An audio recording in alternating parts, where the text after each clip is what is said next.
Welcome to Works of Science and Calculation class. Today we will start with mass, unit of mass, density and weight. So mass is denoted by m, acceleration due to gravity which is due to earth, which is g, which is value of this is 9.81 meter per second square. V is volume of body, rho denoted by this symbol is density, W is weight or weight force. Now take 3 sample of 1 kg, 1 gram water, 1 gram aluminium and 1 gram iron.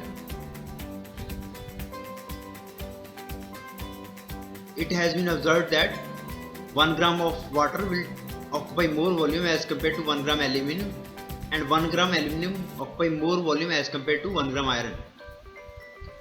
Now you can also check what is density. Density is mass upon volume, which is noted by rho. Its unit is kg per meter cube or gram per centimeter cube. Weight is a force with which a body is attracted by earth towards its center. Difference between mass and weight, we will discuss it also, because weight and mass are different. Don't get confused with weight and mass. Unit of mass is kg, unit of weight is Newton. So you can see here weight is mass into gravitational force. So next is we will consider this thing. Take the example of earth. This is earth. The radius of earth is approximately 6400 km. This is r, and when you move into atmosphere, this is 2r. We had moved into atmosphere, upper atmosphere. हम atmosphere में ऊपर जा रहे हैं तो 2r radius है, और ऊपर गए तो 3r रेडियस हो गया. मतलब धरती से इतनी दूर चले गए. 3r धरती का रेडियस इतना है, उसके 3 टाइम ऊपर चले गए, धरती से अंतरिक्ष में चले गए. तो आप देखो ग्रेविटी कम हो जा रही है.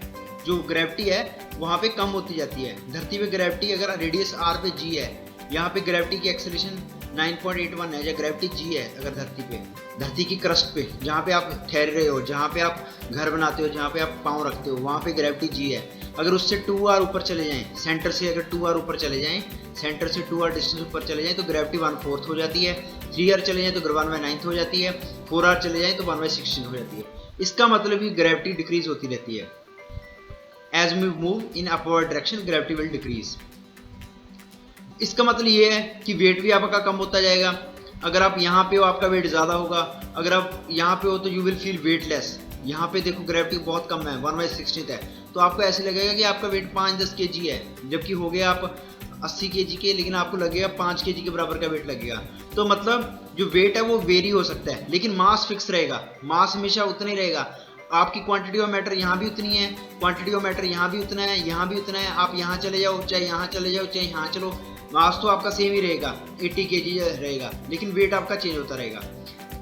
आप कुछ डिफरेंस देख लेते हैं मास और वेट में. Mass is quantity of matter in and measurement of matter in a body. Weight is measure of amount of force. तो ये वेट एक तरह की फोर्स होती है, मास क्वांटिटी ऑफ मैटर होती है. जो मास है ये डिपेंड नहीं करता पोजीशन और स्पेस के ऊपर, जबकि हमने वेट पढ़ा है. इसी डायग्राम में देखिए, वेट पोजीशन के ऊपर डिपेंड करता है आप धरती से कितनी दूर हो, धरती की क्रस्ट पे हो या धरती से दूर हो. मास स्केलर क्वांटिटी है, वेट वेक्टर क्वांटिटी है. ठीक है. अब और एक ध्यान से समझने वाली बात है, वेट, डेंसिटी और स्पेसिफिक ग्रेविटी. हमें इतना तो समझ में आ गया, mass of substance is measured by its weight only without any reference to volume. Mass को मेजर करना है तो हम वेट मेजर कर लेते हैं. जितना वेट आया, मान लो 100 न्यूटन वेट आया, उसको ग्रेविटी से डिवाइड कर देंगे, उतना हमारा मास आ जाएगा. ठीक है. अब जैसे इसी सिद्धांत के ऊपर तराजू भी वर्क करता है. जैसे ये 1 kg मास है तो बैलेंस है, ये बैलेंसिंग मशीन है, तो यहाँ पे अननोन मास रखा.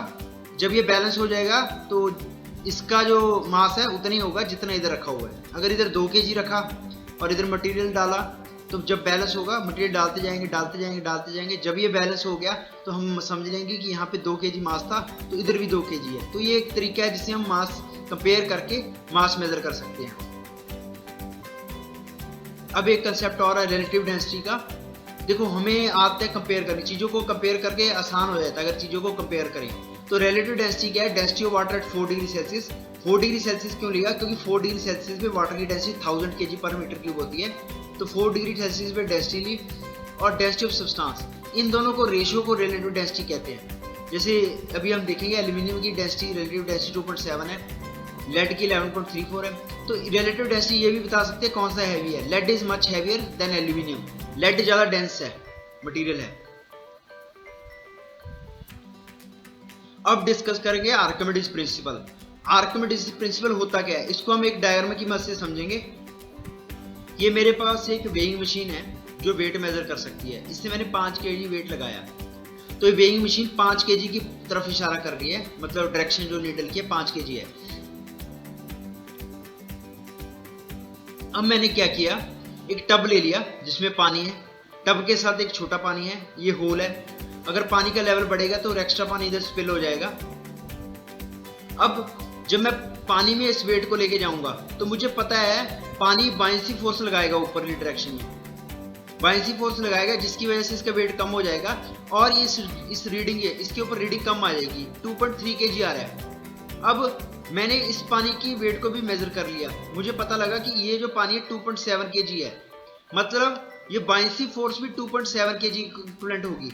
मतलब जितना ये बॉडी फ्लूइड डिस्प्लेस करेगी उतनी बायसी फोर्स रहेगी। कहने का भाव फ्लूइड रिप्लेस किया 2.7 kg, 2.7 kg इसके ऊपर बायसी फोर्स लगेगी जिसकी वजह से इसका वेट कम होकर 2.3 kg रह जाएगा। तो यही आर्किमिडीज प्रिंसिपल है। When an object is immersed fully or partially in a fluid, the upward force applied by the fluid on the object is same as the weight of the fluid displaced by the object. तो ये मेरा Archimedes principal है, ये बहुत important है। तो अभी के लिए हम यहाँ तक डिस्कस करेंगे।